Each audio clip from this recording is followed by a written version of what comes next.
धन्यवाद डॉक्टर साहब। मंच पर विराजमान विद्वतजन और मेरे समक्ष बैठे सभी साहित्यकारों को मैं नमन करता हूं। और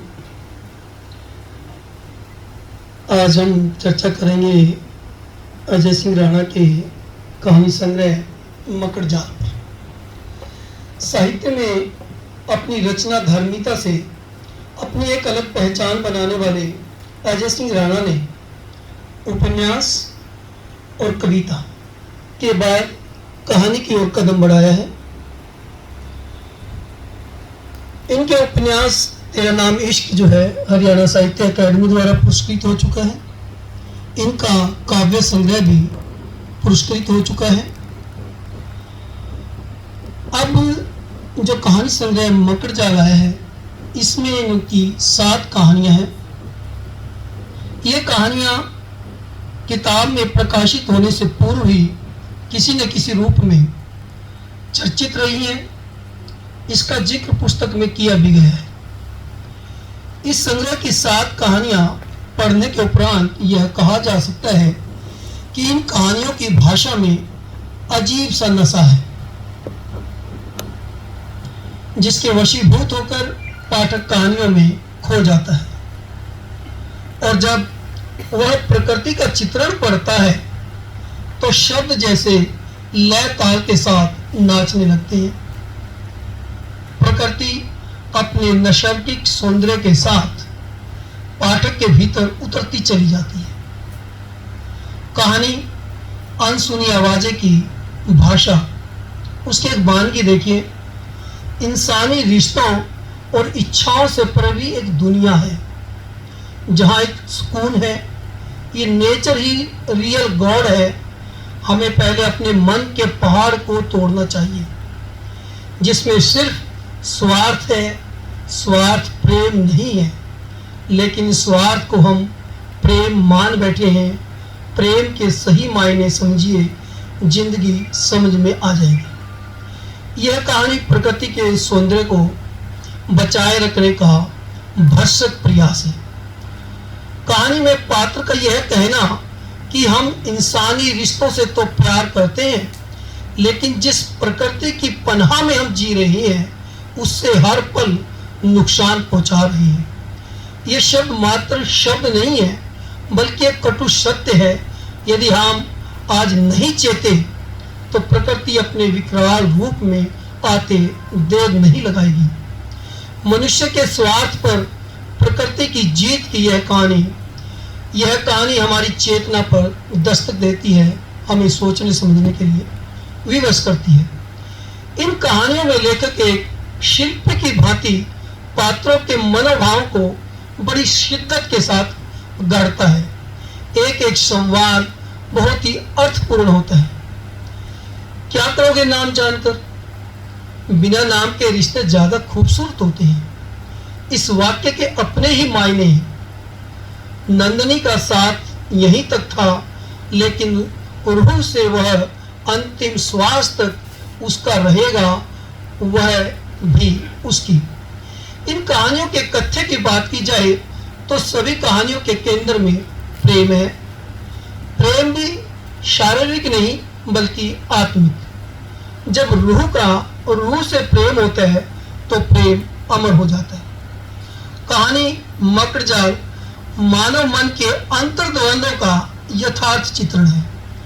इस कहानी में जहां कोरोना काल के दौरान के संकट को दर्शाया गया है, वहीं कॉलेज समय के प्रेमियों में परवान चढ़ते प्रेम को भी परोसा गया है। प्रेमी प्रेमिका को दिलो जान से चाहता है, पर बावजूद इसके वह अपनी प्रेमिका पर किसी भी प्रकार का कोई बंधन नहीं लगाता।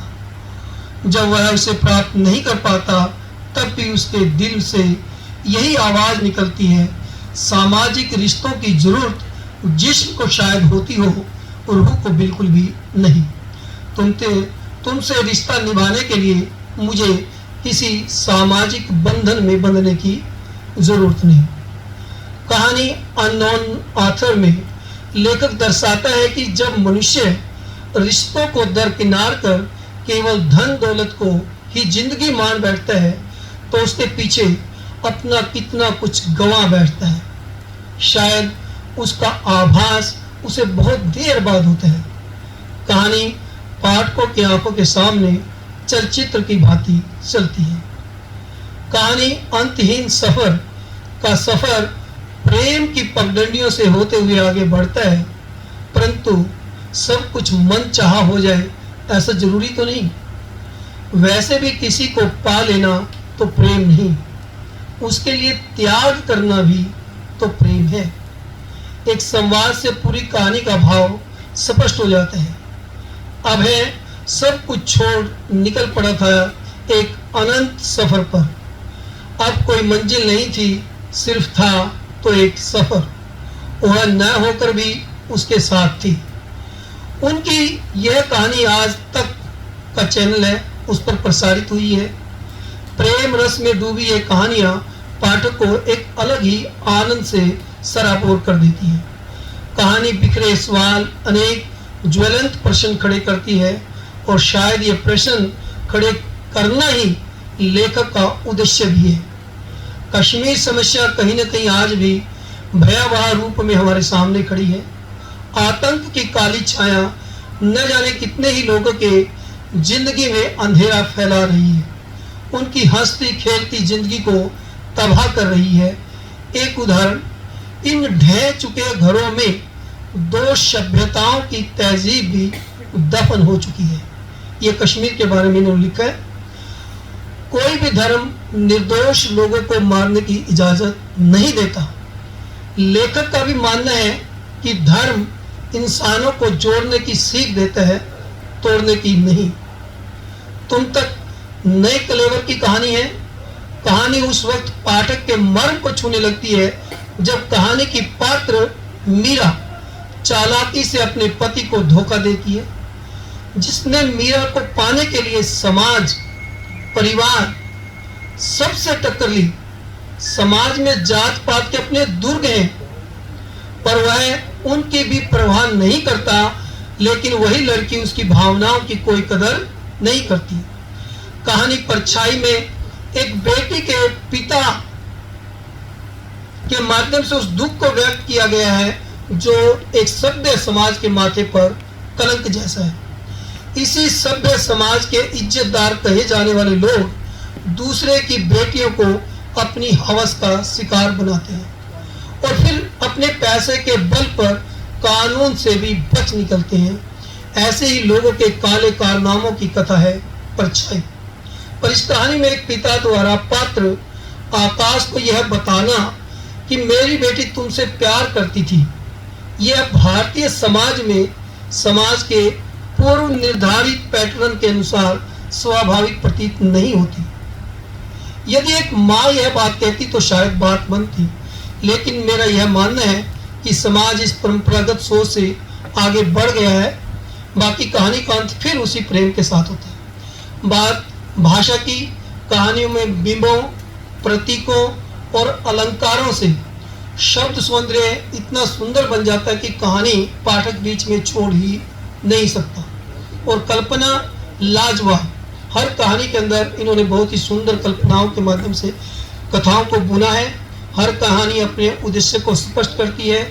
पुस्तक की छपाई बहुत सुंदर है और मैं इनको बधाई देता हूँ कि ये कहानी संग्रह भी इसी तरह से जैसे इनके पहले उपन्यास और काव्य संग्रह एक अपनी पहचान बना चुके हैं, ये भी कथा संग्रह इनकी एक पहचान बनाएगा। इनको और इनके पूरे परिवार को बहुत बहुत बधाई। धन्यवाद।